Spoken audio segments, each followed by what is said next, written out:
Hello everybody, welcome to my channel today. So if you guys over Christmas didn't get enough, how many of you were on the Sephora sale page for their extra 20% off? I know I'm guilty. They had this amazing sale that popped up just a couple of days before Christmas, I think.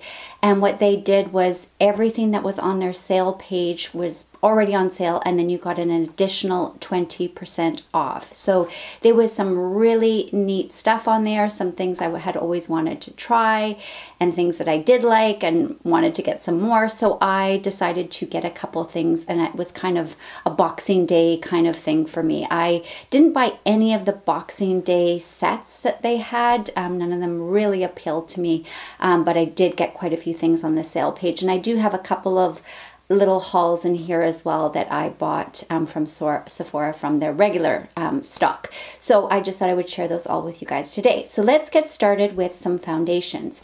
Now, Shu Uemura, I'm not too familiar with their brand.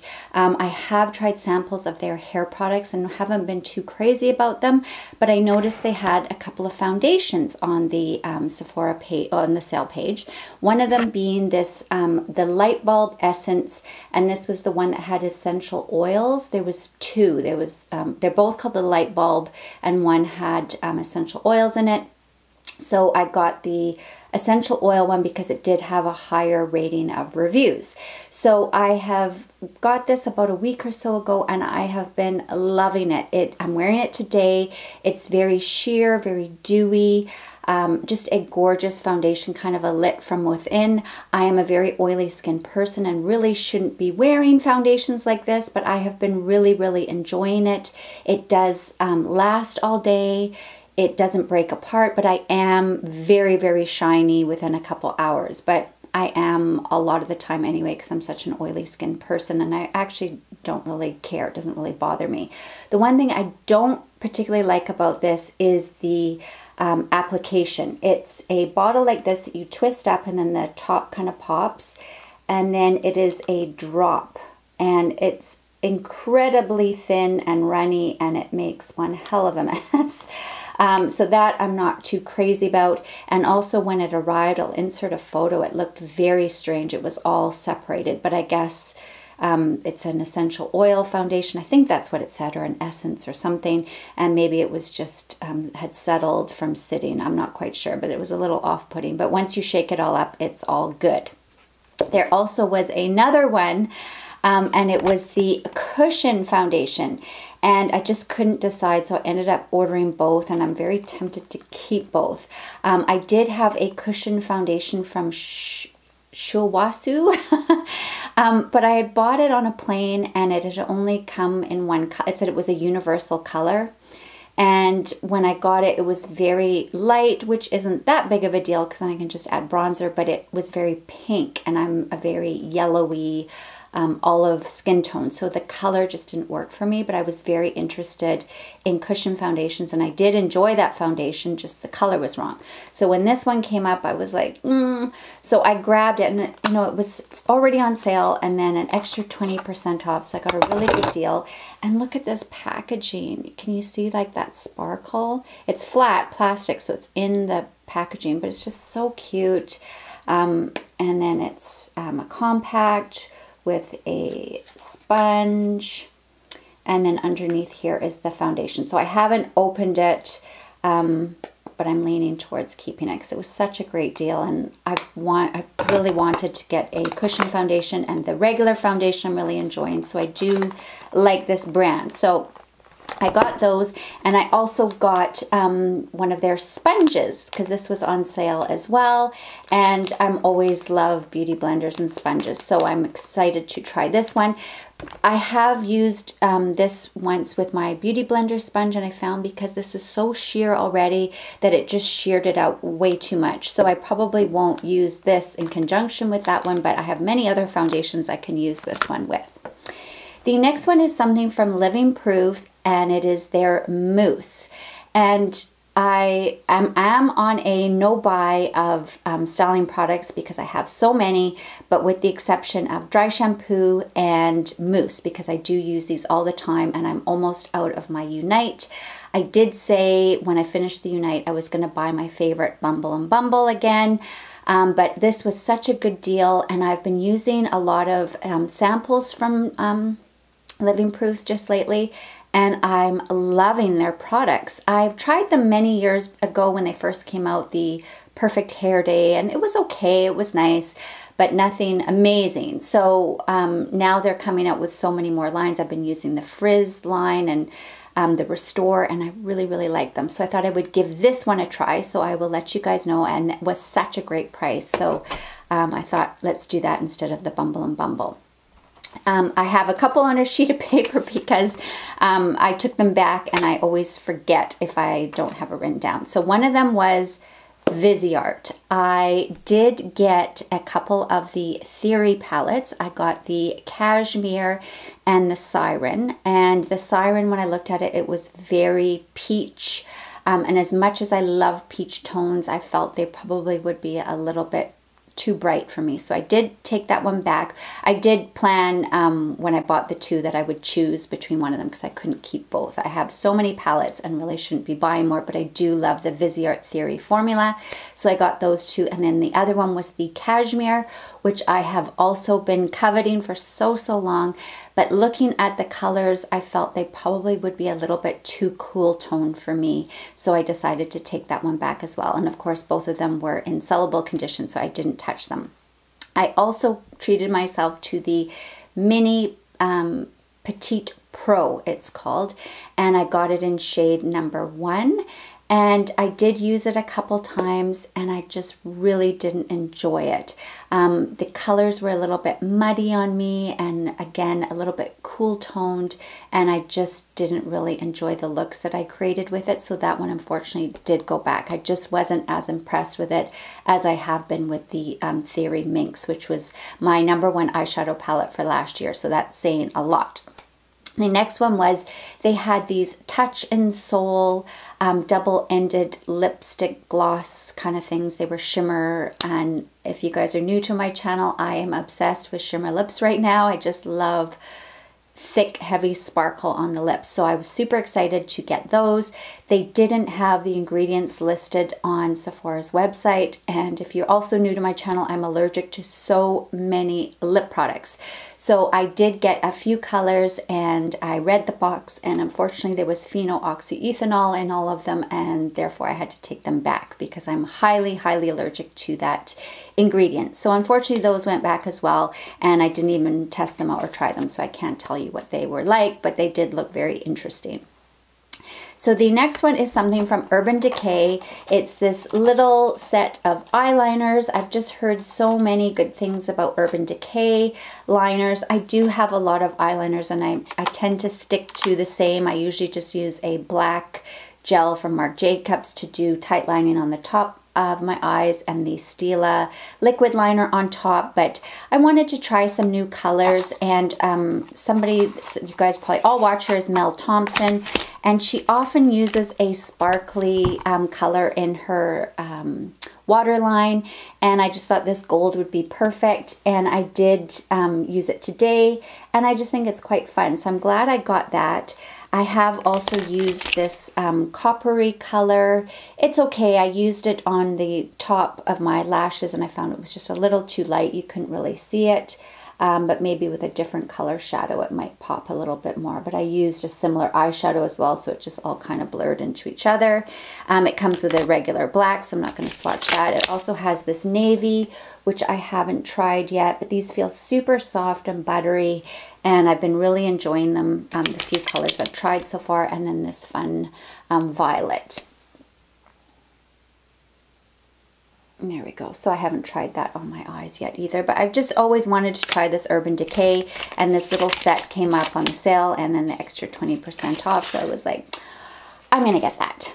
And then another one I'm just going to touch on very briefly because I have talked about these a million times, and it was the Becca Be a Light palette, and I know a lot of you were very disappointed because the light one did sell out They haven't restocked it. It was in and out of stock all of December.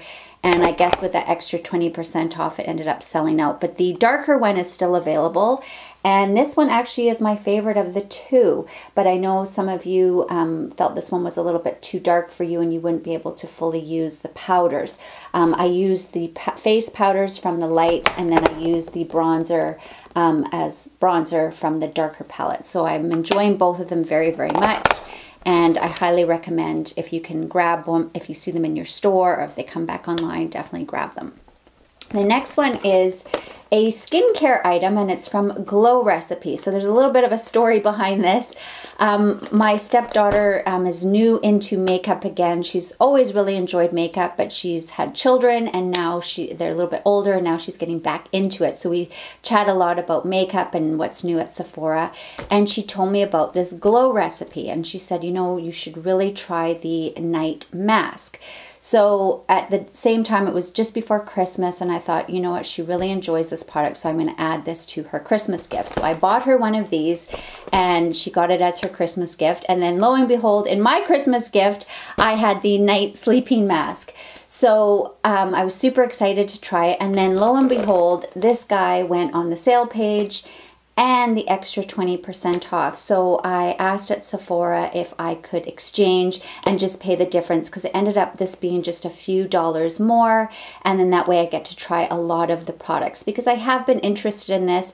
And this day gel is kind of what kind of things I like to use on my skin during the day, is kind of a water cream. So I'm super excited to try this, and she loves it and says the night mask is fabulous. So I'll let you guys know how that goes, but I'm really enjoying that I got that product, so I'll get to try it out. The next one, I'm not quite sure if I'm going to keep, because I think I made a mistake, and it's from Caudalie. I went to an event at Sephora in December for Caudalie, and I was treated to a beautiful facial, and I picked up a couple of products. So now I'm really interested in Caudalie, and this happened to go on the sale page, and this is the night glycolic treatment. And I love glycolic acid. My skin loves glycolic acid. So I thought this would be a perfect thing to do in the evenings. So my skincare routine right now is one night I do glycolic acid using the Drunk Elephant. And on the second night, I use my Retin A, the prescription from my doctor, and I have a cream that I mix in with it. Now, subsequently, I have run out of the cream that I mix in with my Retin A, and was thinking maybe this could be a good new cream to do that. However, I have now learned that you can't mix, or you shouldn't mix, glycolic acid and Retin A. So I'm very happy with my Drunk Elephant glycolic, so I don't think I really need this if I'm not able to use it on the nights I am using my Retin A, because that's kind of what I bought it for. So unfortunately, I think that one is going to be a miss for me and will be going back. Another thing I bought on the sale page, if you're not familiar, I do have Instagram, and I do post a lot of my hauls and things on Instagram, and I just started posting hauls from Marshalls. I started shopping there again at Winners and Marshalls and all that kind of stuff, and I've been finding some amazing beauty things, including a Clé de Peau concealer. And one of the other things I found was Artis brushes. So I did buy them, and I looked at them, and I asked your guys' opinion on Instagram, and the answer seemed to be nobody was that crazy about them. They felt they were very expensive and very difficult to wash. So there was one in particular, it was a handheld one, and a lot of people said it was great for applying self-tanner, which I do in the summertime. I use a mousse, and I usually just use the glove. So that really piqued my interest, and I thought, should I keep it, should I not? Because even at Marshall's, it was still very expensive.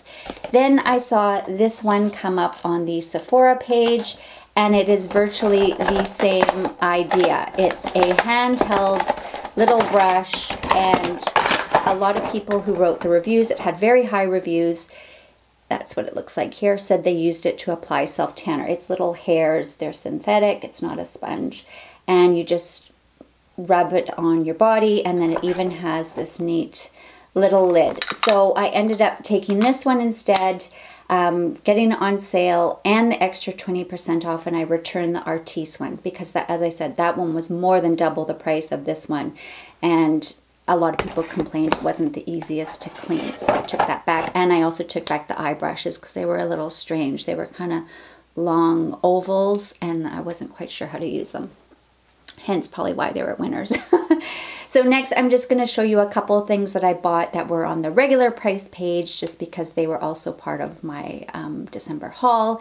And one of them I have already showed you guys. It was kind of my Christmas gift under the tree, and it is the Chloe Nomad. I absolutely love it. I'm not going to go into a whole lot of detail. It's hard to describe fragrances and it's a very personal thing, but I just find it's a very sophisticated scent similar to Chanel, which are very difficult to describe as far as the scents, but you know what I mean when it's a very grown-up, elegant, sophisticated scent, and it lasts forever. You put it on in the morning, you will still smell like it the next day when you're about to have a shower, which I really, really enjoy about a fragrance. The next one is, I think this one's also going back. I asked you guys on Instagram. It is the Natasha Denona Mini Nude. Now, it is gorgeous. It is getting rave reviews. It is a great price point. These are colors that are right up my alley. It's a nice mini size. However, sorry, I'm bending down here. It looks exactly like my Camel. They are almost identical. I put a side-by-side photo. I'll actually open this because the glare. I put a side-by-side photo on Instagram, and so many of you said, yep, they're so similar. So if this mini nude had come out first, I probably would have bought it, and then I wouldn't have had to pay for the Camel, but I did get this at VIB. So unfortunately, I think this little guy is going to go back. I've heard great things about it, and I would love to keep it, but I think it's a little excessive. And last but not least, I am so into shimmery lips, and when I saw Bite Beauty was coming out with these, what are they called? Crystal Cream Shimmering Lip Crayons, I had to grab a couple. They have 5-star reviews. I'm wearing Candied Guava right now, and I'm actually thinking of buying a couple more. The colors look really, really nice. They go on beautifully. They feel super comfortable on the lips. They're not super sparkly. They don't have a gritty feel to them, like where you can feel the sparkles rubbing. They're just very, very nice and comfortable, and they have some really neat colors. That's usually my biggest complaint with Bite, is their colors tend to be very bold and dramatic, and they don't have a lot of nudes. And the nudes that they do have, I find, tend to go kind of gray on me. They're kind of mauvey, pinky nudes, which just don't work with my skin tone. But they came out with some orangey, peachy ones, so I'm super excited. This one here is called Rose Glaze. That's that one. I haven't actually worn this color yet. I've only worn the Candied Guava. I wore this yesterday and I'm wearing it again today. And that's the Candied Guava right there. They're just like a soft shimmer. Very, very comfortable. Very long wearing. I wore it yesterday and didn't have to reapply throughout the day. Just really, really like them. And as I said, I'm probably going to go and see if they have some more colors. So that was my, I guess, Boxing Day Sephora, and then a little bit of new stuff thrown in there. So a lot of hits for me. A couple of things that are going to have to go back, unfortunately, that aren't going to work for me, and a couple things didn't work for me. But all in all, I think I did a great haul. I got some really good deals at some good prices, so I will keep you guys up to date on the products when I start using some of them, like that glow recipe. I'm super excited to try that. So thank you so much for joining me today, and I hope to see you all again very soon. Bye!